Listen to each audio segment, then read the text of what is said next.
Καλημέρα. Καλημέρα, τι κάνουμε? Όλα καλά. Περνάμε υπέροχα. Ναι, σαν πρώτη εμπειρία είναι εκπληκτικά. Ναι. Η διοργάνωση είναι είσαστε άψογη. πρωτάριδες, έτσι. Πρώτη φορά. Χρειάζονται και αυτοί.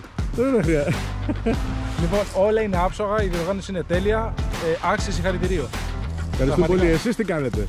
Όλα καλά. Όλα καλά. Μια χαρά. Το διασκεδάζετε? Δεν το συζητάμε. Ναι. Πάρα πολλά η διασκέδαση και όλα τα υπόλοιπα. Καλά, η μέρα σήμερα δεν παίζετε. Για πες. Τι έγινε? Κάνουμε καλημέρα. Καλημέρα. Καλά εδώ.